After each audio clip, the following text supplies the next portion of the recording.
오늘 본문의 말씀은 그 당시 중동 지역에서 일어난 대규모의 전쟁에 대해서 말씀하고 있습니다. 이 전쟁은 바벨론 왕 느부갓네살에 의해서 일어난 전쟁입니다. 겉으로 보면은 군사력이 강한 바벨론 왕 느부갓네살이 주의 약한 나라들을 침범하는 침략 전쟁으로 보여지고 있습니다. 그렇지만 그것이 단순한 침략 전쟁이 아니라 성경은 우리에게 말씀하시는 것이 무엇이냐면 그것이 곧 하나님의 심판이었고 하나님의 진노의 잔이었다라고 말씀하고 있습니다. 15절에서 17절 말씀 우리 다시 한번 같이 읽어봅니다. 15절에서 17절 말씀 시작. 하나님 여호와께서 이같이 내게 이르시되 너는 내 손에서 이 진노의 술잔을 가지고 내가 너를 보내는 바 그 모든 나라로 하여금 마시게 하라. 그들이 마시고 비틀거리며 미친 듯이 행동하리니 이는 내가 그들 중에 칼을 보냈기 때문이다 하시기로 내가 여호와의 손에서 그 잔을 받아서 여호와께서 나를 보내신 바 그 모든 나라로 마시게 하되. 아멘. 하나님께서는 바벨론 왕 느부갓네살에 의해서 일어날 그 전쟁을 하나님의 진노의 술잔이다 그렇게 표현하고 계신 거예요. 그럼 도대체 이 진노의 잔이라 하는 것이 무엇인가? 그 개념이 도대체 어디서 어떻게 나온 것인가? 우리 먼저 생각을 해봐야 하죠. 여러분 보면 우리나라에도 왕이 신하를 신뢰하지 못할 때에 약을 내리죠. 사약이라는 약을 내립니다. 그러면은 그 사약을 받은 신하는 왕궁을 향해서 절을 하고 그 사약을 다 마셔갑니다. 그리고 마시고는 죽죠. 이와 같은 것이 그 고대 중동 지역의 고대 왕국에서도 그 유사한 것이 있었습니다. 왕이 볼 때 신하에 대해서 신뢰하지 못할 때에 도무지 이 신하가 반역할 것 같고 도대체 신뢰하지 못할 때에 술을 먹는 겁니다. 아주 독한 술을 잔에 부어서 내려요. 그러면은 그 신하는 왕이 주는 그 술잔을 거절할 수가 없습니다. 그 잔을 비우고 마시고 나면은요 정신을 잃을 정도로 취해버립니다. 그러면 비틀비틀 그러면은 그때 왕은 그 신하를 끌어내어서 칼로 쳐 죽이게 하는 겁니다. 그 신하는 정신을 차리지 못하고 결국은 비참하게 그 죽음을 맞이하게 되어지는 것이에요. 여기서 하나님께서 지금 이 진노의 술잔이라고 말씀하실 때에는 그것이 도대체 어떤 의미로 말씀하시는지 우리는 고민해보고 생각해 봐야 합니다. 우리가 먼저 생각해 볼 수 있는 것은 이 하나님의 진노의 잔을 마시게 하는데 어디서부터 이 하나님께서 진노의 잔을 부으시느냐는 겁니다. 즉 하나님의 심판이 어디서부터 시작되어지느냐는 겁니다. 우리가 생각할 때에 가장 악한 나라부터 시작해서 하나님의 심판, 하나님의 진노가 임해야 할 것 같습니다. 그런데 성경을 보면 실제로는 그렇지 않다는 겁니다. 가장 먼저 하나님의 진노, 하나님의 심판이 임하는 곳은 하나님의 교회와 같은 유다, 그 예루살렘에서부터 하나님의 심판이 시작되어지는 것입니다. 18절에 보면 예루살렘과 유다 성읍들과 그 왕들과 그 고관들로 마시게 하였더니 그들이 멸망과 놀램과 비웃음과 저주를 당함이 오늘과 같으니라. 29절 보면은 보라 내가 내 이름으로 일컬음을 받는 성에서부터 재앙을 내리기 시작하였은즉 너희가 어찌 능히 형벌을 말할 수 있겠느냐 면하지 못하리니 이는 내가 칼을 불러 세상의 모든 주민을 칠 것입니다 하셨다 하라. 만군의 여호와의 말씀이니라. 아멘. 여러분 여기 보면은 하나님께서 재앙을 내리시는데 하나님의 심판이 임하는데 어디서부터 임하느냐? 하나님께서 내 이름으로 일컫는 성 예루살렘에서부터 하나님께서 하나님의 재앙을 내리고 심판을 내리시겠다고 말씀하고 계신 것이에요. 여러분 우리 생각에는 가장 악한 곳에서부터 가장 악한 나라에서부터 시작되어져야 될 것 같은데 실제로 그렇지 않아요. 사실 이 예루살렘이 하나님 보시기에 악하지요. 하나님 보시기에 죄가 있습니다. 그러나 다른 세상의 나라와 비교했을 때에 다른 세상의 나라들과 비교할 때에는 훨씬 더 선합니다. 훨씬 더 의롭습니다. 그럼에도 불구하고 하나님께서는 그 예루살렘에서부터 하나님의 진노의 잔이 임하게 되어질 것을 말씀하고 계시는 것이 왜 그렇습니까? 왜 하나님께서는 이 교회인 이 예루살렘에서부터 시작을 하시는 것입니다. 여러분, 이 예루살렘은 특별한 것입니다. 그곳에는 하나님의 말씀이 있고요, 죄의 문제를 해결할 수 있는 성전이 있는 것입니다. 하나님의 가장 그 관심이 있는 것이고 하나님께서 가장 기대하시는 것입니다. 그런데 그들이 하나님의 말씀을 저버릴 때, 성전이 더 이상 성전으로서의 기능을 하지 못할 때에 하나님의 실명이 가장 큰 곳이 어디냐면 바로 이 예루살렘이라는 것입니다. 그래서 하나님께서는 가장 먼저 이 예루살렘부터 하나님께서 심판하시겠다라고 말씀하고 계시는 것입니다. 그런데 여기에 우리가 생각해 봐야 하는 것이 있습니다. 하나님의 심판이 임하기 전에 반드시 되어지는 것이 있습니다. 하나님의 진노의 잔이 부어지기 전에 반드시 일어나야 할 것이 있습니다. 그것이 무엇이냐 하면은 하나님께서는 양과 염소를 갈라놓으십니다. 즉 다시 말하면 알곡과 죽정이를 갈라놓으십니다.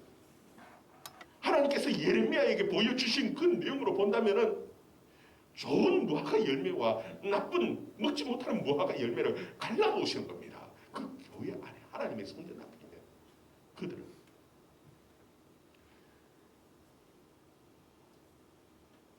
여러분, 하나님의 심판을 너무 두려워하지 마시기를 바랍니다. 하나님은 반드시 하나님의 진노의 잔, 하나님의 심판이 임하기 전에 하나님께서는 하나님의 백성과 그렇지 못한 멸망받아야 될 부분을 갈라놓으십니다. 반드시 갈라놓으십니다. 그리고 하나님께서는 하나님의 백성들을 보호하셔요. 하나님께서 그 진노의 잔을 피하게 하시는 것이, 이것이 하나님의 은혜입니다. 그런데 보면은 참 우리가 이해되지 못하는 것들이 있죠. 그게 무엇이냐면은 하나님께서는 하나님의 보호하시는 그 백성들이 바벨론의 포로로 끌려가는 그들이라는 겁니다. 그 당시 그 사람들의 눈에 봤을 때에는 전혀 하나님의 보호가 받지 못하는, 하나님의 버림받은 것 같은 그 사람들이 오히려 하나님의 보호를 받는 하나님의 백성들이었고 알곡이었습니다. 여러분, 우리는 우리의 모든 것을 다 알고 가지 못합니다. 우리의 인생에 일어나는 일들 사실 우리가 다 이해할 수 없어요. 때로는 우리에게 하나님께서 왜 이런 고통을 주시고 왜 이렇게 힘든 일을 주시느냐. 여러분, 그러나 그것이 축복이었습니다. 오히려 축복 같은 것이, 그것이 오히려 저주였어요. 하나님의 진노의 잔을 부어주시는 것입니다. 여러분, 그 때문에 우리는 항상 믿고 하나님 앞에 감사해야 합니다. 하나님은 신실하신 하나님이시고 하나님은 하나님의 백성을 지키시는 하나님이시라는 것을, 하나님께서는 하나님의 백성에게 가장 좋은 길로 인도하시는 하나님이시라는 것을 여러분 믿고 감사하면서 살아갈 수 있는 저와 여러분 되기를 주의 이름으로 축원합니다. 하나님께서는 반드시 하나님께서 갈라놓으시는데 마태복음 3장 12절에도 보면은 손에 키를 잡고 자기의 타당마당을 정하게 하사 알곡은 모아 곳간에 들이고 쭉정이는 꺼지지 않는 불에 태우시리니. 여러분, 하나님께서는 반드시 갈라놓으셔요. 그 이름을 통해서 하나님 갈라놓으셔요. 그 때문에 하나님의 백성들이 너무 두려워할 필요가 없어요. 그냥 하나님께서 내게 가장 좋은 길로 가장 좋은 것으로 축복하시고 인도하신다라는 것을 그 믿음으로 받을 수 있기를 주의 이름으로 축원합니다. 그리고 보면은 또 예레미야 선지자에게 하나님께서는 이 잔을 모든 나라 가운데 마시게 하라 그렇게 말씀하셔요. 17절 말씀 우리 같이 한번 읽어봅시다. 17절 말씀 같이 읽습니다. 시작. 내가 여호와의 손에서 그 잔을 받아서 여호와께서 나를 보내신 바 그 모든 나라로 마시게 하되. 아멘. 여기 보면 하나님께서 이 예레미야에게 잔을 주십니다. 그 술잔을, 술을 부어서 그 독한 술을 부어가지고는 주시면서 그 각 나라에 하나님께서 가라고 명하시는 그 모든 나라에 가서 그들에게 마시게 하라는. 여러분 정말 예레미야가 그 술잔을 들고 가서 그 나라마다 가가지고 마시게 했을까요? 애국에 가서 마시게 하고, 블레셋에 가서 마시게 하고, 모압에 가서 마시게 하고, 암몬에 가서 마시게 하고, 다 각각 그렇게 다니시면서 다 이 술잔 들고 가서 술 마시세요 이러면서 나눴겠습니까? 만약에 이게 하나님의 진노의 술잔이면 하고 나눠주러 다녔다면 살아남지 못했을 겁니다. 아마 이 예레미야는 다 돌리기도 전에 그 목숨은 칼에 죽었겠죠. 그럼 도대체 이게 뭡니까? 지금 하나님께서는 이게 진노의 술잔이다 하고 예레미야에게 따라주시고, 그리고 예레미야는 그것을 받아가지고 나눠주는 겁니다. 근데 이게 진짜 나눠주는 것이 아니라 지금 아마 이 예레미야는 그 보는 사람들에게 그 행동으로 그것을 표현하고 있는 겁니다. 하나님께서 이렇게 내게 말씀하셨는데 술잔을 마시면서, 그게 진짜 술인지 독한 술인지는 모르겠지만 마시면서 하나님께서 이렇게 말씀하신다. 이 독한 술, 이것이 하나님의 진노의 잔인데 이것이 지금 애굽에게 주어진 잔이야 하고 마셨습니다. 이것이 지금 암몬에게 주어진 잔이야. 그리고 가장 먼저 아마 유다와 예루살렘의 백성들에게 주어진 것이라고 하면서 마셨습니다. 왜 이렇게 마십니까? 여러분 그곳에 보면은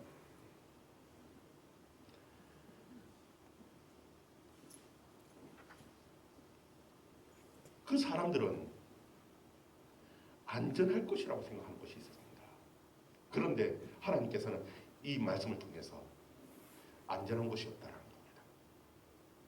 그 당시에 돈 있는 사람들은, 그래도 좀 수완이 좋은 사람들은 자신들의 돈을 챙겨가지고 전쟁이 일어나면 뭐 그래 가면 되지, 그래도 안전한 곳, 그것이 가장 안전하다고 생각했던 것이 애굽이었습니다. 애굽은 전통적인 강대국이니까 그곳에 가면은 바벨론도 어찌하지 못할 거야. 그러면서 애국으로 보따리 싸들고 돈 챙겨가지고 떠나는 사람들이 많이 있었습니다. 근데 하나님께서는 이 예레미야를 통해서 분명하게 경고하신 것이 무엇입니까? 19절에 보면은 우리 19절도 한번 읽어봅시다. 19절 시작. 또 애굽 왕 바로와 그의 신하들과 그의 고관들과 그의 모든 백성과 모든 섞여 사는 민족들과 우스 땅의 모든 왕과 블레셋 사람의 땅 모든 왕, 아스글론과 가사와 에글론과 아스도셋 나머지 사람들과, 제가 읽어볼게요. 에돔과 모압과 암몬 자손과 두루의 모든 왕과 시돈의 모든 왕과 바다 건너쪽 성들의 왕과 쭉 해서 26절 같이 읽습니다. 시작. 북쪽 원근의 모든 왕과 지면에 있는 세상의 모든 나라로 마시게 하니라. 세상 왕은 그 위에 마시리니. 여기 보면은 지면에 있는 세상의 모든 나라에 마시게 하니라. 애굽에서 시작해가지고 쭉 나열하면서 세상 모든 나라에 다 마시게 하겠다. 저 무슨 얘기입니까? 피할 데가 없다라는 겁니다. 하나님의 진노의 잔이 부어질 때에 그들이 피할 데가 어디 있습니까? 여러분 안전한 곳은 어디냐면 하나님의 보호하심이 있는 그곳 외에는 안전한 곳이었습니다. 하나님께서 미리 이들을 보호하시겠다라고 미리 옮겨놓은, 바벨론으로 옮겨놓은 그 사람 외에는 어느 땅 어느 곳에 가서 숨어도 결단코 하나님의 손에서, 하나님의 그 진노의 잔에서 안전한 곳은 결단코 없습니다. 그러면 바벨론 왕은 나는 안전하고 괜찮으냐? 아니요. 그 마지막에 세상 왕은 그 위에 마시는 이 세상 왕이 누구냐? 바로 이 바벨론의 느부갓네살 왕을 말하는 거예요. 결국은 그도 하나님의 진노 아래서 심판받을 것입니다. 하나님의 진노의 잔이 부어질 때에 세상 어느 곳으로 내가 숨어서 내가 안전하게 피할 수 있다. 천만 말씀입니다. 여러분, 하나님의 손이, 하나님의 그 보호하시는 하나님의 구원의 손이 그곳만이 여러분 안전한 곳인 줄 여러분 믿을 수 있기를 바랍니다. 하나님만이 피하는 거예요. 그러면 여기서 과연 이 하나님의 진노의 잔이 언제 부어지는 거냐? 언제 이 일이 터지게 되어지는 거냐 하는 거예요. 여러분, 다른 것이 아닙니다. 예루살렘 성전이 그냥 성전이 아닙니다. 이 예루살렘 성전은 하나님의 지향을 막는 가장 중요한 기능을 하는 것입니다. 성전이 성전으로 새 기능을 할 때에 하나님께서는 그 성전에 그 예배드리는 자들을 통해서 보시면서 하나님께서는 그 모든 지향을 미루오시는 것이었어요. 하나님의 눈에 보실 때에 이 세상이 더 이상 쓸모없어졌다. 이제는 더 이상 그 죄를 감당할 수 없는 그런 세상이 되어졌다라는 것을 무엇으로 보는 겁니까? 여러분, 지금이나 옛날이나 이 세상은 죄로 가능합니다. 결국은 하나님의 백성들이 하나님 앞에 나가서 죄의 문제를 가지고 하나님 앞에 기도하면서 죄의 문제를 해결해야 하는 겁니다. 그런데 그 일을 감당해야 될 성전이 더 이상 성전이 아닙니다. 그곳에 세상의 우상들이 들어오고 그것이 장사하는 장사터리 되어서 세상의 욕심이 가득한 곳이 되어서 그러니 무슨 소망이 그들 가운데 있겠습니까? 결국은 하나님의 재앙이 임할 때는 결국 성전이 성전같이 할 때, 성전이 성전으로서의 기능을 하지 못할 때 결국은 망하는 겁니다. 여러분, 오늘에도 마찬가지입니다. 하나님의 성전이 어디 있습니까? 교회가 곧 성전입니다. 우리의 모임이 곧 하나님의 백성들이 모여있는 이 교회가 하나님의 성전이에요. 성전이 하나님의 백성들이 하나님 앞에 이 시대의 죄를 가지고 하나님 앞에 나가서 울며 기도할 때에는 하나님께서 이 세상을 안전하게 지켜주십니다.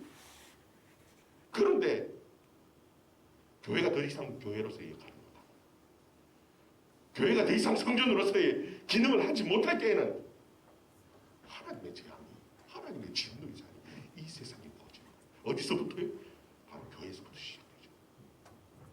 교회에서부터 하나님의 재앙이 임하게 되어지고 그리고 그 모든 재앙이 세상 가운데 임하게 되어질 것이고 세상 어느 것도 피할 수 있는 것이 없다라는 것을 하나님께서는 분명하게 말씀하고 계신 것입니다.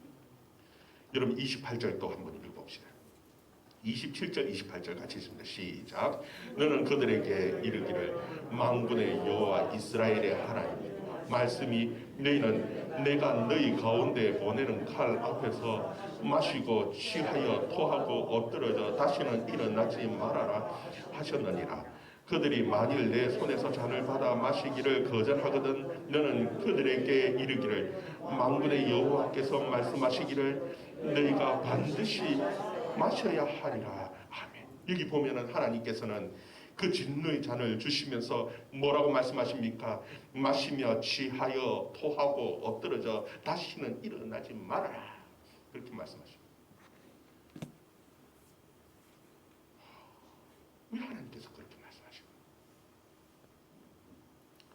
마시며 취하여 얼마나 취했든지 토하고 엎드려져서 정신을 잃어버렸습니다. 그리고는 일어나지 말고 그냥 그렇게 해서 망해버립니다.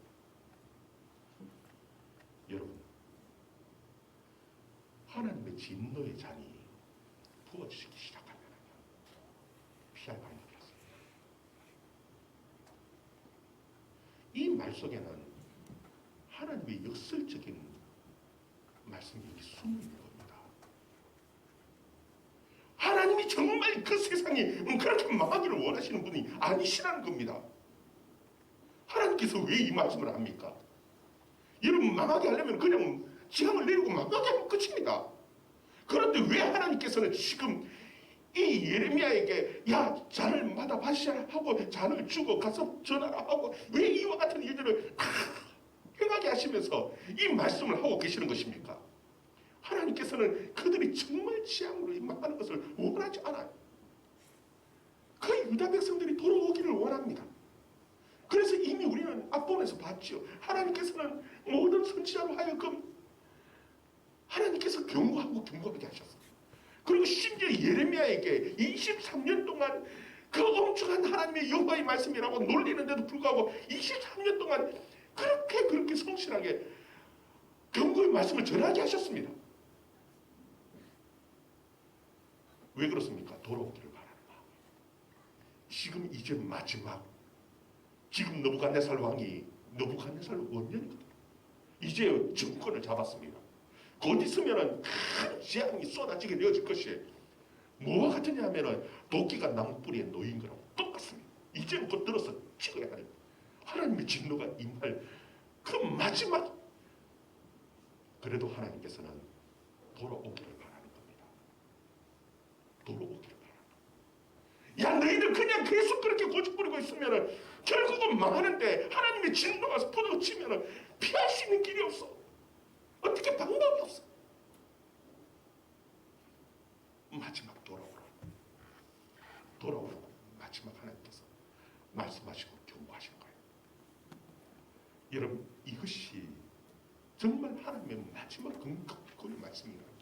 경고의 말씀이라는 것을 그 백성들이 모르고 있는 겁니다. 여러분, 그게 안타까운 것이에요. 여러분, 하나님의 말씀이 들려질 때 아직까지 기회가 있는 겁니다. 하나님의 말씀이 드디어 이제 끝이 나면, 더 이상 들려지지 않으면 그때는 끝난 겁니다. 끝난 거예요. 그때부터는 그 하나님의 진노를 피할 수가 없어요. 어느 곳에 가도 하나님의 말씀 찾을 수가 없어요. 여러분, 하나님의 말씀이 우리에게 들려진다는 것은 이게 얼마나 큰 축복이 되는지 모릅니다. 무엇이냐면, 내가 아직도 하나님의 은혜를 받을 수 있는, 하나님의 축복을 받을 수 있는 기회가 내 앞에 아직도 열려 있다는 겁니다. 내가 어떻게 반응하느냐가 그것이 중요한 것이에요. 끝까지 고집 부리면서 하나님의 말씀을 떠나서 살면은 결국은 망하는 겁니다.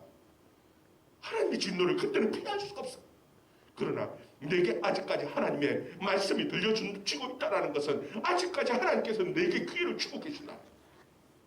하나님 앞에 엎드릴 수 있기를 주의 이름으로 축원합니다. 그때에 하나님의 은혜와 축복도 함께 임하는 것이에요. 여러분, 하나님께서 내리실 그 지향이 얼마나 지독한지. 하나님은 뭐라고 말씀하신 줄 압니까? 30절부터 보면은, 그러므로 너는 그들에게 이 모든 말로 예언하여 이르기를, 여호와께서 높은 데서 표하시고 그의 거룩한 처소에서 소리를 내시며 그의 초장을 향하여 크게 부르시니 세상 모든 주민에 대하여 포도 밟는 자와 같이 흥겹게 노래하시리라. 여러분, 여기 보면은 하나님께서 비유를 하시는데 뭐라고 하시냐? 포도 밟는 자의 소리같이 흥겹게 노래하시라. 여러분, 포도 밟을 때에 포도즙에 짜기 위해서 그 당시에는 포도 틀에다가 막 포도를 부어놓거든요. 사람들이 쭉 앓습니다. 그러면은 포도즙이 이제 쭉 나오면서 이걸 모아 포도주를 만들어 담아. 그런데 그때 밟을 때 혹시나 포도가 터질까 해서 조심스럽게 밟는 사람이 있겠습니까? 절대 그런 일이 없죠. 그때는요, 무자비합니다. 그냥 막 지금 밟는. 하나님의 진노가 임할 때에 하나님의 그 자비라는 것은 기대할 수가 없어요. 그때는 끝입니다. 포도주 틀에서 포도 밟는 그 포도장이 같이 하나님께서 그들에게 하나님의 지향을 임하게 하실 것이라는 거예요. 32절 33절에 보면 만군의 여호와께서 이같이 말씀하시니라. 보라, 지향이 나서 나라에 미칠 것이며 큰 바람이 땅 끝에서 일어날 것이라. 그날에 여호와에게 죽임을 당하는 자가 땅 이 끝에서 땅 저 끝까지 미칠 것이나 그들을 위하여 애국하는 자도 없고 시선을 거두어 주는 자도 없고 매장하여 주는 자도 없으리니 그들은 지면에서 본토가 되리로다. 하나님께서 지향을 임하실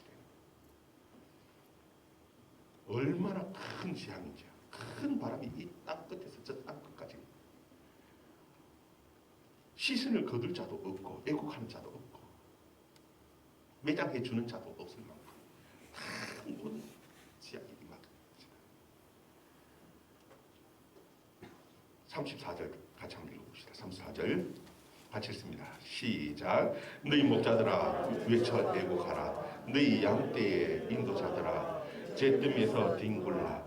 이는 너희가 도살당할 날과 어둠을 당할 기한이 찼음인즉 너희가 귀한 그릇이 떨어짐 같이 될 것이라. 아멘. 여기 보면은 당할 기한이 찼은즉 그렇게 말합니다.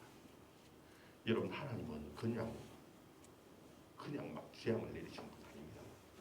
참고 또 참고 인내 참고 참으시고, 그리고 그들이 돌아오기를 바라시면서 수많은 선지자를 보내서 권면하고 경고하고 심지어는 예레미야에게 23년 동안 또 경고하게 하신 후에 도저히 더 이상은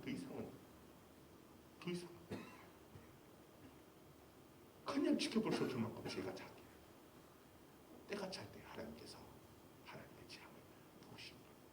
그때는 이미 늦었습니다. 너희 목자들아 와서 애곡하라. 양떼를 인도하는 인도자들은 제 때문에 있습니다. 그때는 이미 늦었다. 여러분, 하나님의 말씀이 들려질 때 이게 축복의 기회인 줄 여러분 믿으시기를 바랍니다. 아직까지는 우리에게 기회가 주었어요. 내게 생명이 있고 하나님의 말씀을 들려주고, 우리에게 필요한 것은 다른 게 아닙니다. 하나님 앞에 겸손하게 엎드리고 하나님의 말씀을 듣고 말씀대로 살려고 하는 길이다입니다. 그러면은 저주를 축복으로 만들어주시는 하나님의 은혜가 있어요. 하나님은 사랑의 하나님입니다. 아직도 참고 참아주시는 그 하나님의 은혜가 있어요. 여러분, 하나님의 백성들은 너무 두려워할 필요가 없습니다. 조금 고난이 온다고 세상 사람들이 잘 되는 그 형통을 부러워할 필요가 없습니다. 왜요? 하나님은 우리에게 가장 좋은 길로 인도하시는 하나님이십니다. 우리는 이미 우리의 길을 다 알고 가는 것 아닙니다. 알 수도 없습니다. 그러나 하나 분명한 것이 있습니다. 하나님은 하나님의 백성을 지키시고 인도하시는 하나님이시라는 것. 비록 말씀대로 사는데 어려움이 온다 할지라도 너무 좌절하고 실망하지 마시기를 바랍니다. 그냥 기뻐하는 겁니다. 왜요? 그냥 감사하는 겁니다. 왜 범사에 감사할 수 있습니까? 하나님은 내게 가장 주신 것을 주시는 하나님이시기 때문에, 하나님은 신실하신 하나님이시기 때문에, 하나님은 성실하신 하나님이시기 때문에 그 하나님을 믿고 끝까지 믿음으로 살아갈 수 있는 저와 여러분 되기를 주의 이름으로 축원합니다. 우리 같이 함께 기도합니다.